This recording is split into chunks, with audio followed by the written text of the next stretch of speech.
Hi hello नमस्कार दोस्तों, स्वागत है आप सभी का आज की इस वीडियो में। आपको बताएंगे आज दिन भर की और मौसम विभाग से जुड़ी हर पल की खबरों के साथ सुशांत सिंह राजपूत की मौत पर शिवसेना ने उठाए कई सवाल, मौत को बताया एक साजिश। जी हाँ, जानेंगे पूरी जानकारी। इसके अलावा बड़ी खबर आई है, कांग्रेस और राहुल गांधी की खुल गई है बड़ी पोल। जी हाँ, बताएंगे पूरी रिपोर्ट। इसके अलावा एक और बड़ी खबर आई है, पीएम मोदी ने भारत के सभी दुश्मनों को दे दी धमकी, आंख उठाकर देखने वालों को मिलेगा करारा जवाब। जी हाँ दोस्तों, आपसे हम आज की इस वीडियो में आज की ताजा और इन्हीं सब महत्वपूर्ण खबरों के बारे में बताने वाले हैं, जिनको जानना आपके लिए बहुत ही जरूरी है। तो वीडियो को बिना भगाए ध्यान से आखिर तक जरूर देखें। तो आइए बिना देर किए चलते आज की पहली बड़ी खबर की ओर। दोस्तों, खबरों में आगे बढ़ने से पहले आप लोगों को एक छोटी सी रिक्वेस्ट है कि इस वीडियो पे एक लाइक जरूर करें। जी हाँ, सुशांत सिंह राजपूत की मौत पर शिवसेना के नेता संजय राउत ने उठाए कई सवाल, मानसिक स्थिति को बताया जिम्मेदार। जी हाँ, बॉलीवुड एक्टर सुशांत सिंह राजपूत की सुसाइड के बाद बॉलीवुड में तूफान आ गया है। शिवसेना के वरिष्ठ नेता संजय राउत ने अभिनेता सुशांत सिंह राजपूत की मौत पर कई सवाल खड़े किए। सामना में लिखे लेख में संजय राउत ने कहा, सुशांत सिंह की मौत डिप्रेशन की वजह से हुई है, फिर भी कुछ डायरेक्टर सवाल खड़ा कर रहे हैं। अगर उनको पता था उन्हें बचाने के लिए क्या किया। देश के सभी न्यूज चैनल सुशांत की खबरों को चला रही है और वहीं नवी मुंबई में एक युवक ने नौकरी जाने की वजह से सुसाइड कर लिया, लेकिन उस पर कुछ नहीं हुआ। दरअसल सुशांत की मौत को मार्केटिंग की तरह इस्तेमाल किया जा रहा है। जी हाँ, बता दें कि संजय राउत ने कहा कि सुशांत सिंह राजपूत की मौत के बाद फिल्म इंडस्ट्री पर कई तरह के सवाल खड़े किए जा रहे हैं, लेकिन सच ये कि इन्हीं सब के बीच सुशांत को भी लोकप्रियता मिली। राउत ने लिखा कि फिल्म इंडस्ट्री में कई कलाकार सिर्फ अपनी मेहनत के दम पर खड़े हैं। उन्होंने एक्टर नवाजुद्दीन सिद्दीकी को जिक्र किया था। साथ ही उन्होंने ये भी लिखा है कि बॉक्स ऑफिस पर फिल्में सिर्फ परिवार देखकर नहीं चलती, शाहरुख खान और सलमान खान जैसे बड़े कलाकारों की फिल्में भी धराशायी हो जाती है। संजय राउत ने आगे लिखा कि सुशांत सिंह की मौत से संबंधित जांच में उन अभिनेत्रियों को पुलिस के सामने पेश होना पड़ा है जिनका सुशांत से ब्रेकअप हो चुका था। ऐसी जांच पर उन्हें सवाल उठाए हैं। संजय राउत ने साथ साथ सुशांत की मौत के बाद मीडिया में चली कई खबरों का जिक्र भी अपने लेख में किया है। बता दें कि संजय राउत ने आगे कहा कि सुशांत की खुदकुशी के ये साइड इफेक्ट है। सिनेमा के पर्दे पर पहले स्पेशल इफेक्ट जैसी चीजें होती थी, अब सुशांत इफेक्ट चल रहा है। किसी की मौत के बाद भी सुकून से जीने नहीं देते हैं। सुशांत की प्रताड़ित आत्मा को भी डिप्रेशन आ जाए, ऐसे ये मामले है, ये अब तो रुक जाना चाहिए। अगली बड़ी खबर, मौसम विभाग की चेतावनी, दिल्ली सहित उत्तर पूर्वी राज्यों में होगी भारी बारिश। जी हाँ, भीषण गर्मी और उमस से परेशान देश के कई राज्यों और दिल्ली एनसीआर वालों के लिए 25 जून तब राहत मिली जब मानसून ने दस्तक दी। मौसम विभाग ने अब अगले 2 दिनों में बिहार समेत उत्तर पूर्वी राज्यों में भारी बारिश की संभावना जताई है। जी हाँ दोस्तों, आपको बता दें कि मौसम विभाग के अनुसार अगले 5 दिनों में पंजाब, हरियाणा और दिल्ली एनसीआर में भारी वर्षा नहीं होगी। मौसम विभाग ने आगे कहा कि मध्य भारत में आने वाले दिनों में हल्की बारिश होने की संभावना है, जबकि बिहार, उत्तर पूर्वी राज्यों में आने वाले 2 दिनों में तेज हवाओं के साथ भारी बारिश होगी। मौसम विभाग के अनुसार दक्षिण पूर्वी मानसून तय समय से करीब 2 हफ्ते पहले ही पूरे देश में छा गया है। मौसम विभाग का कहना है कि महाराष्ट्र, गुजरात, बिहार, उत्तर प्रदेश, पश्चिम बंगाल, सिक्किम, असम, मेघालय और अरुणाचल प्रदेश में अगले कुछ दिनों में भारी बारिश हो सकती है। अगली बड़ी खबर आपको बताएंगे, पीएम नरेंद्र मोदी बोले, भारत की भूमि पर आंख उठाकर देखने वालों को मिलेगा करारा जवाब। जी हाँ, चीन के साथ गलवान घाटी में वास्तविक नियंत्रण रेखा एलएसी पर चल रहे गतिरोध पर प्रधानमंत्री नरेंद्र मोदी ने रविवार को कहा कि भारत मित्रता निभाना जानता है, लेकिन यदि कोई उसकी भूमि पर आंख उठाकर देखता है तो इसका उचित जवाब देना भी जानता है। जी हाँ दोस्तों, आपको बता दें कि मन की बात में प्रधानमंत्री ने गलवान घाटी में शहीद हुए भारतीय सपूतों को याद करते हुए देश को आश्वस्त किया कि उनका बलिदान व्यर्थ नहीं जाएगा। पीएम मोदी ने कहा कि अपनी सीमाओं की रक्षा के लिए भारत की प्रतिबद्धता को दुनिया ने देखा है। भारत मित्रता निभाना जानता है, लेकिन भारत की भूमि पर आंख उठाकर देखने वालों को आंख में आंख डालकर देखना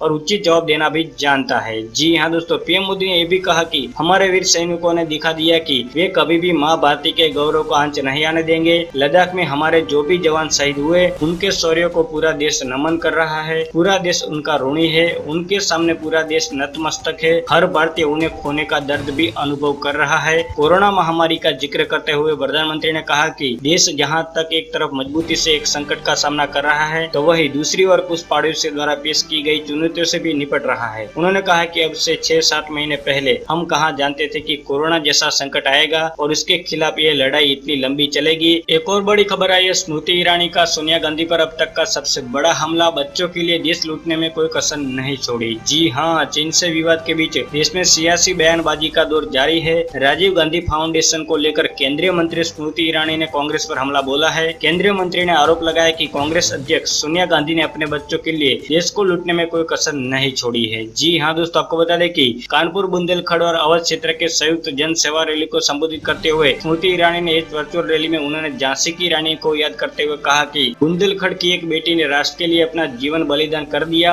एक माँ ऐसी थी जिसने अपने बेटे को पीठ पर बांधकर तलवार निकालकर अंग्रेजों को ललकारा था। तो वही दुर्भाग्य देखिए कि रायबरेली की एक सांसद ऐसी है जो राजीव गांधी फाउंडेशन के जरिए अपने बच्चों के लिए देश को लूटने में कोई कसर नहीं छोड़ रही है। जी हाँ, स्मृति ईरानी ने आगे कहा कि गांधी परिवार ने चीन से समझौता कर अपनी तिजोरी भरी। सोनिया गांधी ने दुश्मन से हाथ मिलाया और प्रधानमंत्री राहत कोष से भी पैसा उठा लिया। ईरानी ने कहा कि प्रधानमंत्री नरेंद्र मोदी ने संविधान को अपना धर्म माना है और एक प्रधान सेवक के रूप में काम किए हैं। अगली बड़ी खबर है, नेपाल के पीएम ओली का बड़ा आरोप, भारत रच रहा है मेरी सरकार गिराने की साजिश। जी हाँ, नेपाल के प्रधानमंत्री केपी शर्मा ओली ने रविवार को एक कार्यक्रम में भारत पर अपनी सरकार गिराने का आरोप लगाया है। नेपाल के पीएम ने कहा कि नई दिल्ली की मीडिया में होने वाली बौद्धिक बहस, काठमांडू स्थिति, भारतीय दूतावास की सक्रियता और सभी होटलों में हो रही गतिविधियों दिखा रही है कि भारत का पूरा संयंत्र लगा हुआ है। बता दें कि ओली ने अपने संबोधन में कहा कि बहुत से नेपाल के नेताओं ने मुझसे कहा कि अपनी जमीन को समोटते हुए जो नक्शा छापा है वह बहुत ही बड़ी भूल है। ऐसा दिखाया जा रहा है जैसे मैंने कोई बड़ा अपराध कर दिया है। एक और बड़ी खबर आई है, अमित शाह ने राहुल गांधी पर साधा निशाना, कहा उनके ट्वीट को बढ़ावा दे रहा है चीन और पाकिस्तान। जी हाँ, भारत चीन के मसले को लेकर गृह मंत्री अमित शाह ने कांग्रेस के नेता राहुल गांधी पर निशाना साधा है। अमित शाह ने पलटवार करते हुए कहा कि राहुल गांधी ओसी राजनीति कर रहे हैं।